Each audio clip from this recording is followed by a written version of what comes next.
नमस्कार आदाब, न्यू विदर्भ स्वदेशी न्यूजमध्ये आपले सर्वांचे स्वागत।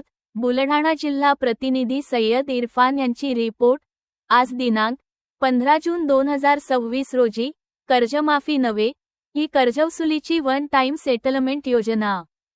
सरसकट कर्जमुक्ती व हक्काच्या पीकविम्यासाठी रविकांत तुपकर यांचे आमरण अन्नत्याग आंदोलन सुरू। बुलढाणा राज्य शासनाने जाहीर केलेली कर्जमाफी योजना ही प्रत्यक्षात कर्जमाफी नसून वन टाइम सेटलमेंट योजना असल्याचा आरोप करत क्रांतिकारी शेतकरी संघटनेचे नेते रविकांत तुपकर यांनी आजपासून बुलढाणा येथील त्यांच्या निवासस्थानासमोर आमरण अन्नत्याग आंदोलन सुरू केले आहे।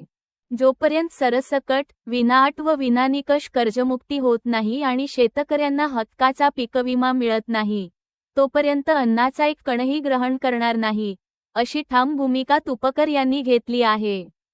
अनेक दिवसांपासून विविध आंदोलनांच्या माध्यमातून सरकारचे लक्ष वेधण्याचा प्रयत्न केला, मात्र सरकारवर त्याचा परिणाम झाला नसल्याचा आरोप करत त्यांनी हे आंदोलन निर्णायक असल्याचे म्हटले आहे। महाराष्ट्रातील तमाम शेतकऱ्यांनी या लढ्यात सहभागी व्हावे, असे आवाहनही तुपकर यांनी केले आहे। एकतर सरकार झुकेल किंवा आम्ही शेतकरी, मात्र सरसकट कर्जमुक्ती आणि हक्काचा पीकविमा मिळाल्याशिवाय संघर्ष थांबणार नाही, असा इशाराही त्यांनी दिला। करोडपती व्हायचं, सत्तेतून पैसा आणि पैशातून सत्ता, हा माणूस शेतकऱ्यांसाठी काहीच करत नाही। त्यामुळे त्यांच्याकडून आम्हाला अपेक्षाही नाही। अत्यंत निष्क्रिय मंत्री म्हणून मंत्रिमंडळात त्यांची ओळख आहे आणि माझ्या माहितीप्रमाणे देशाचे पंतप्रधान त्यांच्या मंत्रिपदाच्या कार्यपद्धतीवर नाराज आहेत।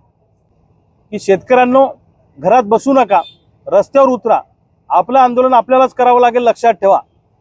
आपल्यासाठी, स्वतःसाठी आपल्याला रस्त्यावर उतरायचंय।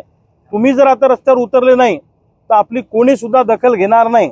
त्यामुळं एकट्या रविकांत तुपकरने अन्नत्याग करून हे सुटणार नाही, तर मी तर करतोच आहे, ते माझं कर्तव्यच आहे। तुम्हीच आम्हाला आमच्या हातात नेतृत्व दिलेलं आहे, पण गावागावात रस्त्यावर उतरा, निदर्शनं करा, त्या फसव्या जीआरची होळी करा आणि आजपासून आंदोलनाला महाराष्ट्रभर गावागावात सुरुवात करा। हे आंदोलन कुठल्या पक्षाचं नाही, संघटनेचं नाही, हे शेतकऱ्यांसाठी उभं केलेलं आंदोलन आहे। घामाचं दाम मिळवून घेण्यासाठी जोपर्यंत आम्हाला आमचा हक्क मिळत नाही, संपूर्ण कर्जमुक्ती आणि हक्काचा पीक विमा मिळत नाही, तोपर्यंत लढाई थांबणार नाही, लढाई जारी राहील।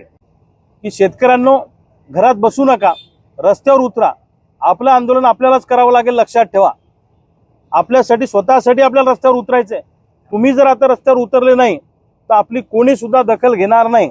त्यामुळं एकट्या रविकांत तुपकरने अन्नत्याग करून हे सुटणार नाही, तर मी तर करतोच आहे, ते माझं कर्तव्यच आहे। तुम्हीच आम्हाला आमच्या हातात नेतृत्व दिलेलं आहे, पण गावागावात रस्त्यावर उतरा, निदर्शनं करा, त्या फसव्या जीआरची होळी करा आणि आजपासून आंदोलनाला महाराष्ट्रभर गावागावात सुरुवात करा। हे आंदोलन कुठल्या पक्षाचं नाही, संघटनेचं नाही, हे शेतकऱ्यांसाठी उभं केलेलं आंदोलन आहे। घामाचं दाम मिळवून घेण्यासाठी जोपर्यंत आम्हाला आमचा हक्क मिळत नाही, संपूर्ण कर्जमुक्ती आणि हक्काचा पीक विमा मिळत नाही, तोपर्यंत लढाई थांबणार नाही, लढाई जारी राहील।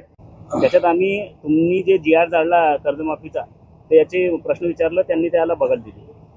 मुळामध्ये ते केंद्रीय मंत्री नाही आहे, तुम्ही समजून घ्या। ते केंद्रीय राज्यमंत्री आहे आणि अत्यंत निष्क्रिय आहे। केंद्रीय राज्यमंत्र्यांनी मुख्यमंत्र्यांकडे जायला पाहिजे होतं। ही कर्जमाफी फसवी आहे, या कर्जमाफी मध्ये बदल करा असं सांगायला पाहिजे होतं। किती शेतकरी कर्जमाफीमध्ये बसू शकतात महाराष्ट्रातले, याचं उत्तर प्रतापरावांनी दिलं पाहिजे। म्हणजे मोदींच्या मंत्रिमंडळातला सगळ्यात निष्क्रिय मंत्री जर कोण असेल तर ते आपल्या जिल्ह्याचे भूमिपुत्र स्वतःला म्हणणारे खासदार प्रतापराव जाधव अत्यंत निष्क्रिय मंत्री आहे, काही करत नाही। फक्त सत्ता मिळवायची, सत्तेतनं पैसा मिळवायचा, जमिनी घ्यायच्या, करोडपती व्हायचं, सत्तेतून पैसा आणि पैशातून सत्ता, हा माणूस शेतकऱ्यांसाठी काहीच करत नाही। त्यामुळं त्यांच्याकडून आम्हाला अपेक्षाही नाही। अत्यंत निष्क्रिय मंत्री म्हणून मंत्रिमंडळात त्यांची ओळख आहे आणि माझ्या माहितीप्रमाणे देशाचे पंतप्रधान त्यांच्या मंत्रिपदाच्या कार्यपद्धतीवर नाराज आहेत।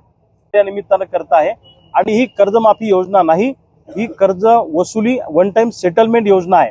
म्हणून आजपासून मी आज घोषणा करतो महाराष्ट्रासमोर आणि सरकारलाही सांगतो की जोपर्यंत सरसकट कर्जमुक्ती होत नाही, विनाअट विनानिकष कर्जमुक्ती होत नाही आणि आम्हा शेतकऱ्यांना हक्काचा पीक विमा मिळत नाही, तोपर्यंत मी अन्नाचा एक कणही खाणार नाही।